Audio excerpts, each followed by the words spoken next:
Bom dia, irmãos, paz do Senhor, uma alegria estar com vocês mais um momento que nós estamos estudando a Palavra de Deus, com as lições da Escola Bíblica, e o tema deste mês é Efésios, uma das cartas mais inspiradoras e de uma revelação muito ampla que nós temos na Bíblia.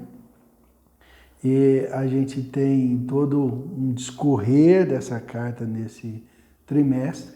Para mim é um privilégio estar com vocês aqui hoje para a gente estudar a sexta lição, que é a revelação do mistério chamado Igreja. Então, Paulo, na carta de Efésios, ele apresenta um caminho da revelação de Deus muito profundo, quando ele pega e apresenta a igreja num patamar superior a todos os ensinos teológicos, domésticos ali de Israel que eles tinham, todo o amparato da lei, tudo que se tinha como conhecimento religioso. Deus vem e entrega para Paulo uma visão, uma revelação muito ampla, trazendo, em suma, o significado da igreja, que é de fato a portadora da revelação de Deus, aquele instrumento que Deus vai usar para difundir agora o plano de salvação, integrando todos os povos na igreja. Então foi uma revelação muito linda e maravilhosa.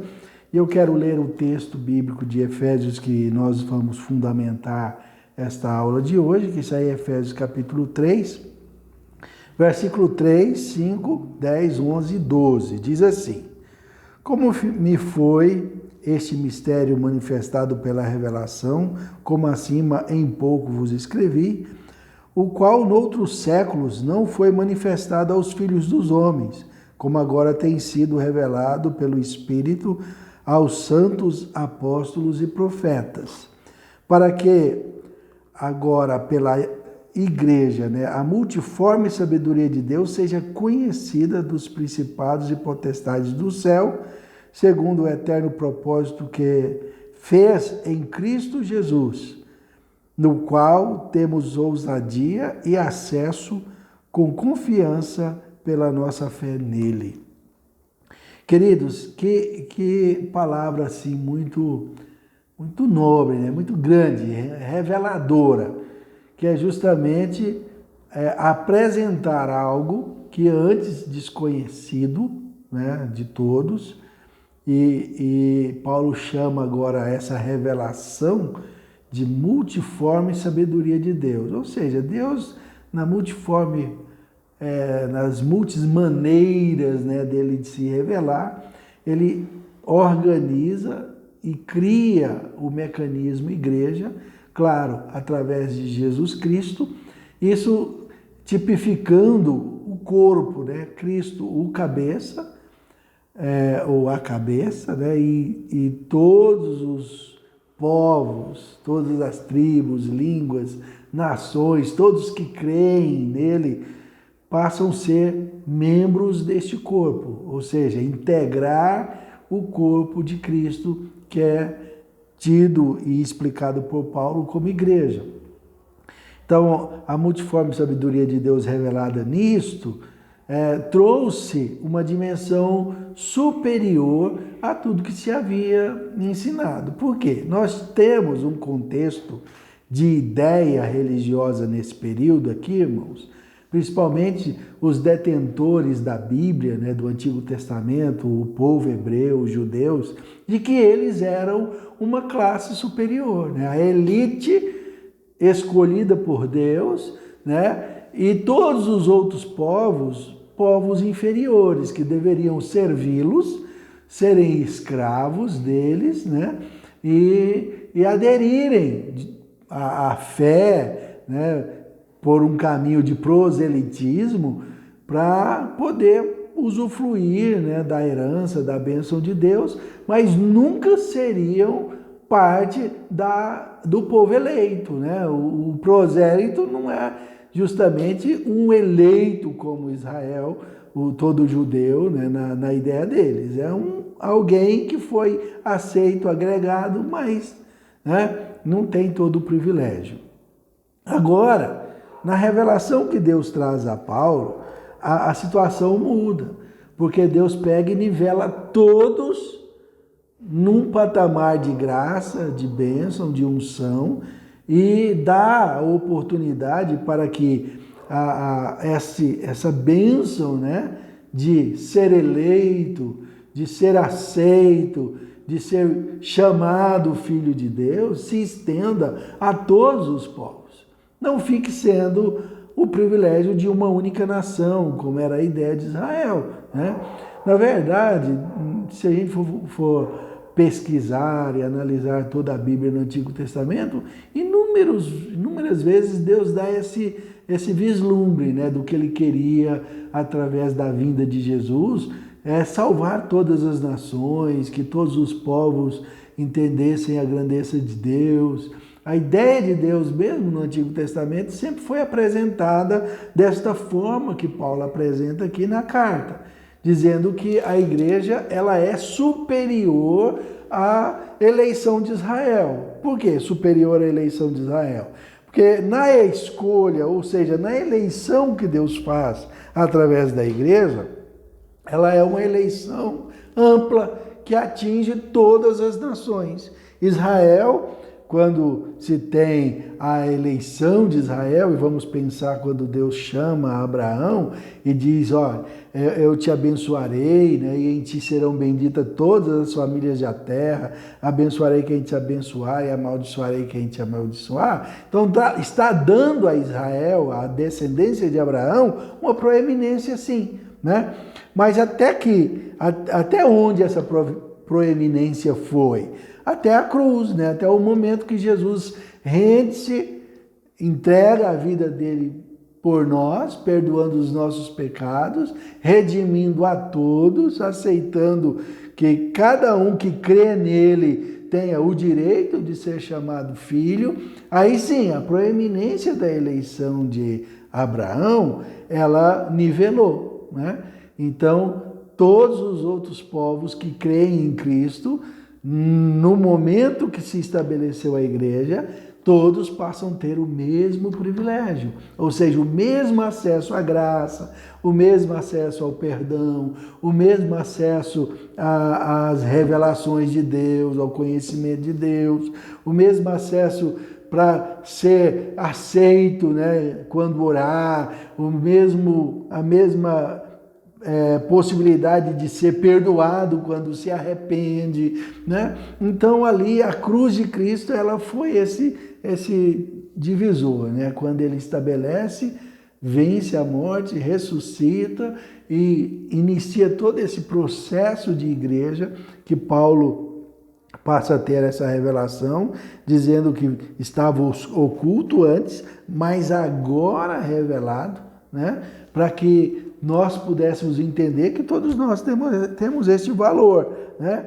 Então, apóstolo Paulo, como instrumento de Deus, proliferador desta mensagem, né? E a gente vê nos escritos de Paulo em outros momentos que ele fundamenta muito bem a ideia e o valor da igreja, principalmente nessas cartas aqui de Efésios, Filipenses e Colossenses. Nós temos uma revelação muito forte, muito grande, né, do papel de Cristo, do que ele fez.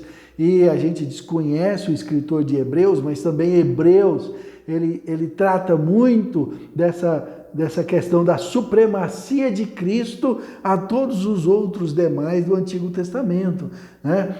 Jesus está acima de Moisés e Abraão, está acima dos profetas e acima dos anjos, né? Ele é o sumo sacerdote eterno para sempre, que media as nossas causas, que resolve os nossos problemas. Então Paulo, detendo essa mensagem, recebendo de Deus isso, ele, em qualquer circunstância da vida, ele sentiu prazer em transmitir essa mensagem. É bem interessante que Paulo não questiona os momentos difíceis de dureza, de perseguição e até mesmo de prisão. nas prisões de Paulo, ele conseguiu entender que Deus estava levando ele para o convívio de gentios em Roma, para poder ali transmitir o evangelho, ao ponto que ele escreve a carta aos romanos, né, justamente para uma coisa que a gente percebe que ele está preocupado com todas as regiões da época, todos os povos da época, e sentindo instrumento de Deus, mesmo na prisão, né? Seguindo essa ideia dele, em todos os momentos ele se achava oportuno falar desta visão da supremacia da graça de Deus, da igreja, de tudo o que significa fazer parte do corpo de Cristo, ele se tornou e autotitulou dispenseiro dessa graça, né? Ele disse, olha, eu recebi e foi incumbido a mim transmitir esta verdade. E eu quero dizer que não só a Paulo, né? Paulo ele assume essa identidade de dispenseiro, mas isso na verdade é o que Jesus espera de todos nós, né? Se formos cristãos, se cremos em Cristo, ele espera que sejamos dispenseiros dessa mensagem também, porque ele mesmo fala isso em Mateus, né? E de fazer discípulo de todas as nações, batizando-as em nome do Pai, do Filho e do Espírito, né? Então, Jesus nos ordena sermos dispenseiros, né? Então, Paulo serve desse modelo para nós, de alguém que recebeu uma mensagem, uma palavra, uma revelação grande, maravilhosa, e assumiu o papel de ser dispenseiro dela.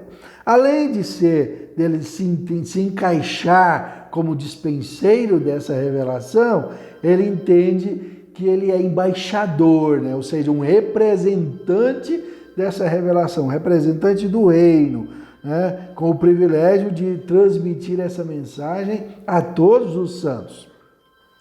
Seguindo, queridos, nós temos a ideia de Paulo como ministro da revelação divina.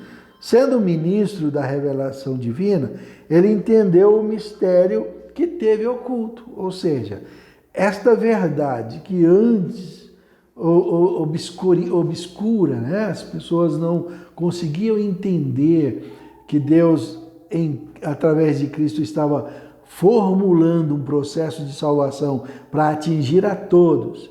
Isso é tão nítido que o pessoal não entendia na época, que mesmo os discípulos não conseguiam entender que Cristo iria para a cruz, padecer. Eles esperavam Jesus um libertador, né, do jugo romano, esperavam que Jesus ia levantar ali uma bandeira de rei e reinar e subjugar as outras nações, inclusive Roma, mas não foi esse o mistério revelado na obra da cruz, né? O mistério revelado na obra da cruz foi uma amplitude de salvação.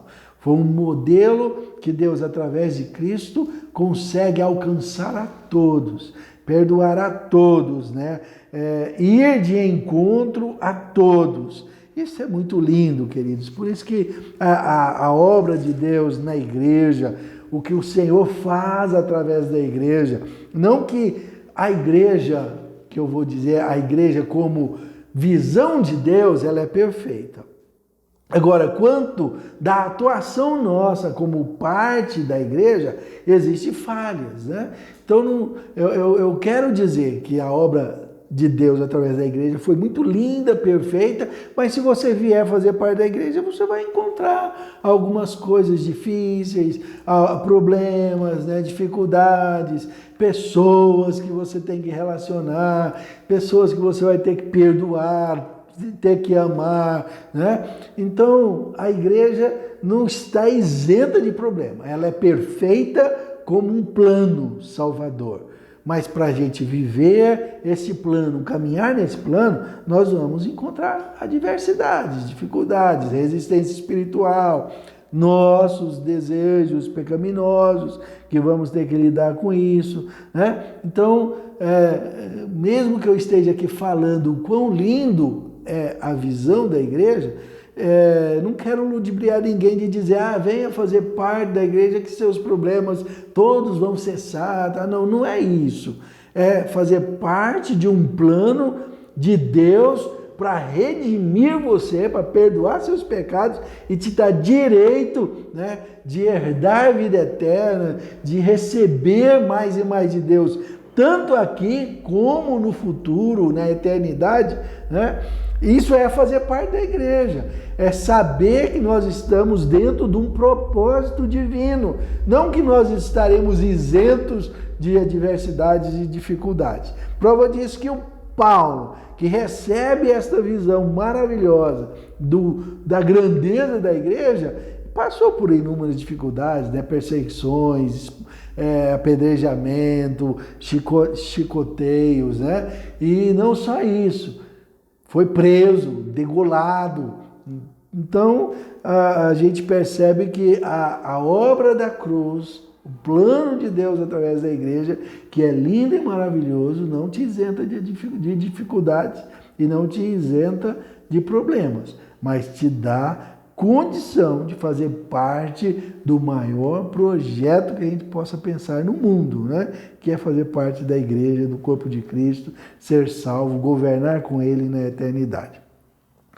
Mesmo entendendo toda essa grandeza que eu estou falando para vocês, que é a obra da cruz, a igreja, Paulo, ele se sente menor, pequeno, ele entende a posição dele como um dispenseiro, alguém que Deus está usando, e ele não toma para si um título de glória, de honra, de dizer, eu sou o profeta, o maior apóstolo, né? Ou eu sou o cara que Deus usou para revelar. Não, ele disse, eu sou o menor de todos. Entende que o apóstolo Paulo entendeu os ensinos de Jesus, que aquele que queira ser maior no reino, de fato deve ser o menor, servir, né? se equiparar a uma criança, ter humildade. Então, admiro muito essa postura de apóstolo Paulo, de entender que mesmo recebendo de Deus toda essa revelação maravilhosa da igreja, do que significa a igreja, ele disse, eu sou o menor de todos. Para entrarmos no último momento aqui da meditação, que é justamente as riquezas desse ministério, ou seja, disso que foi revelado à igreja, eu quero compartilhar um pouco do texto da revista. Diz assim, a mensagem de Paulo era boas novas, grandiosas para os gentios. Consistia nas insondáveis riquezas de Cristo, as riquezas que Cristo possuía em si mesmo e que outorga àqueles que vêm a Ele. Olha que frase muito, muito ponderante, muito importante. Por quê? Porque as boas novas que Paulo está aqui transmitindo, dizendo que nós, gentios, todos os povos, que antes desclassificados pelos judeus, né, pelos os hebreus, e tidos como uma classe inferior, agora não. Paulo chega e diz, olha, nós somos agora, temos o direito de participar de todas as riquezas de Cristo, temos o direito de usufruir tudo que Ele oferece, né? Inclusive receber dele uma natureza diferenciada, né? Uma manifestação de Deus na nossa vida, ao ponto de recebermos em nós o Espírito Santo, né? E receber, além da presença do Espírito, as características, os atributos, os adjetivos desse Espírito Santo, que é possuir amor, alegria, paz, longanimidade, benignidade, bondade, mansidão, receber isso de Deus, né? Então, aquilo que Cristo tem como riqueza, que é a condição de nos transformar, Ele oferece para nós, né? Ele nos dá o privilégio de sermos aceitos, perdoados, abençoados, né? Observe isso aqui, o mistério revelado no Novo Testamento. Então, antes do Novo Testamento, antes do momento que nós temos aqui, dos escritos de Paulo, da obra da cruz, não se enxergava um plano salvador desta forma, que nivelasse todos os povos, que não ia ter nem judeu, nem grego, nem pobre, nem rico, nem preto, nem branco, todo mundo igual, né? Todos aceitos por Jesus de forma iguais. Isso não estava revelado antes. Agora sim, no Novo Testamento, nos escritos paulinos, porque eu sou um gentio, nós aqui brasileiros, que não descendemos dos judeus, somos gentios. E pelo modelo religioso ensinado ali pelos hebreus até a cruz de Cristo, tudo que vinha no Antigo Testamento, nós éramos considerados inferiores, né? Uma escória, aqueles que, né, poderia ter até uma oportunidade de crer no Deus de Israel, mas nunca fazendo parte das promessas. Agora, sim, em Cristo Jesus, além de recebermos a salvação, o perdão, nós recebemos promessas de filiação, né? Todo aquele que crê nele receberá o direito de ser chamado filho de Deus. Nós incorporamos a família de Cristo, nós passamos a ser parte do corpo de Cristo. Então isso é tremendo, irmãos. A revelação de Deus, né, contida no Novo Testamento é muito linda. O propósito pré-estabelecido. Então, quando nós temos esta indicação aqui no texto do ensino, é que mesmo que isso esteja revelado por Paulo aqui em Efésios 3, é um propósito estabelecido. Antes da criação do mundo, Deus já tinha planejado nos alcançar através de Cristo Jesus. A Bíblia diz que ele foi nos dado antes da fundação do mundo. Então, Deus já tinha planejado esse projeto maravilhoso de nos alcançar através da obra de Cristo por meio da igreja, né? Então, eu quero deixar claro uma coisa. A igreja, ela não é ela que salva, é Cristo que salva. Mas a salvação você vai encontrar onde? Na igreja, né? Fazendo parte do corpo de Cristo.